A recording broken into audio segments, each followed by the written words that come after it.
dengan dosen pengampu mata kuliah yaitu Bapak Jamaluddin SPI MEC DIV. Selamat menyaksikan. Perkenalkan, nama saya Delia. Saya Suwandari.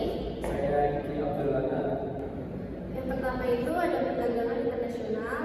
Perdagangan internasional diartikan sebagai suatu hubungan kerjasama ekonomi yang dilakukan oleh negara yang satu dengan negara lain yang berkaitan dengan barang dan jasa sehingga mampu membawa suatu kemakmuran bagi suatu negara. Perdagangan internasional merupakan hubungan kegiatan ekonomi antar negara yang diwujudkan dengan adanya proses pertukaran barang dan jasa atas dasar sukarela dan saling menguntungkan. Perdagangan internasional juga dikenal dengan sebutan perdagangan dunia. Perdagangan internasional terbagi menjadi dua bagian, yaitu impor dan ekspor, yang biasanya disebut sebagai perdagangan ekspor impor bila dibandingkan dengan pelaksanaan perdagangan di dalam negeri. Maka perdagangan internasional sangatlah rumit dan kompleks. Kerumitan ini disebabkan oleh faktor-faktor antara lain sebagai berikut. Yang pertama, pembeli dan penjual terpisah oleh batas-batas kenegaraan. Yang kedua, barang harus dikirim dan diangkut dari suatu negara ke negara lainnya melalui bermacam peraturan seperti pabean yang bersumber dari pembatasan yang dikeluarkan oleh masing-masing pemerintah. Yang ketiga, antara suatu negara dengan negara lainnya terdapat perbedaan dalam bahasa, mata uang, taksiran, dan timbangan, hukum dalam perdagangan, dan sebagainya. Perdagangan internasional merupakan salah satu peranan penting dalam membangun sebuah perekonomian di suatu negara. Dengan didukungnya perkembangan teknologi, pastinya akan membuat perdagangan internasional ini semakin maju dan relatif cepat. Perdagangan internasional ini terdiri merupakan salah satu kegiatan yang bertujuan untuk meningkatkan kesadaran hidup masyarakat pada era globalisasi dan digitalisasi. Di zaman seperti sekarang ini, di mana kemajuan teknologi merupakan hal yang paling cepat terjadi, membuat banyak negara dengan mudahnya melakukan kerjasama dalam perdagangan internasional ini. Indonesia sendiri merupakan salah satu negara yang terlibat dalam perdagangan internasional, di mana semua barang dari luar negeri banyak yang masuk ke Indonesia, apalagi dengan adanya akses yang mudah dan cepat berupa aplikasi e-commerce. Indonesia juga harus berkembang untuk menyaingi perdagangan internasional lainnya guna memperbaiki pertumbuhan ekonomi di pasar internasional. Oleh sebab itu, dengan kemajuan teknologi yang semakin cepat seperti sekarang ini membuat banyak para UMKM dimulai mengembangkan bisnisnya dari yang awalnya lokal menjadi internasional untuk dapat bersaing di perdagangan internasional. Kedua, teori perdagangan internasional. Konsep perdagangan bebas pertama kali dirumuskan oleh Adam Smith yang kemudian dikembangkan oleh David Ricardo tahun 1887. Setelah Ricardo, dalam masa 115 tahun berlangsung, banyak ekonom lain muncul memberikan kritikan atau memperluas dan mendorong penyempurnaan konsep perdagangan keunggulan kooperatif. Dalam teori keunggulan kooperatif, negara dapat tetap melakukan perdagangan walaupun salah satu negara tidak memiliki keunggulan absorb atau dengan kata lain memiliki bagian absorb terhadap negara lain terhadap produksi global. Perdagangan akan tetap menguntungkan apabila negara yang mengalami bagian absorb mensinkronisasikan produksinya pada barang yang memiliki bagian absorb lebih kecil. Secara umum, David Ricardo berdasarkan teorinya pada sejumlah asumsi yang disederhanakan, yaitu yang pertama, hanya terdapat dua negara dan dua barang. Yang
eksternalitas. Sebelum terjadinya perdagangan internasional, harga euro di Australia adalah pada zaman penurunan kurva permintaan, sedangkan harga euro di Inggris adalah harga di Inggris lebih tinggi daripada di Australia. Tetapi apabila produksi data disedot, maka produksi di Australia akan naik untuk memenuhi permintaan di Inggris. Kenaikan produksi ini akan mengakibatkan kenaikan emas per unit sehingga harga akan naik. Sebaliknya bagi Inggris, produksi akan turun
Ada juga perangkat kebijakan ekonomi internasional terdiri dari dua hal, yaitu tarif dan kuota. Tarif itu pembebanan pajak atau custom duties terhadap barang-barang yang melewati batas suatu negara. Tarif digolongkan menjadi tiga, yaitu yang pertama adalah bea ekspor, yaitu pajak atau bea dikarenakan terhadap barang yang diangkut ke negara lain. Pajak ini dikarenakan untuk barang-barang keluar dari area perbedaan suatu negara. Yang kedua adalah bea transit, yaitu pajak atau bea dikarenakan terhadap barang yang melalui wilayah suatu negara dengan ketentuan bahwa tujuan akhir barang tersebut adalah negara lain. Yang ketiga adalah bea impor, yaitu pajak atau bea yang dikarenakan terhadap barang yang masuk ke area perbedaan suatu negara dengan ketentuan bahwa negara tersebut adalah tujuan akhir. Adapun jenis-jenis tarif, yaitu ada yang pertama ada ad-valorem tarif, yaitu presentasi tertentu dari nilai impor. Yang kedua ada spesifik tarif, yaitu biaya dan beban tetap per unit barang. Yang ketiga ada automatic tarif, yaitu gabungan antara ad-valorem tarif dan spesifik tarif.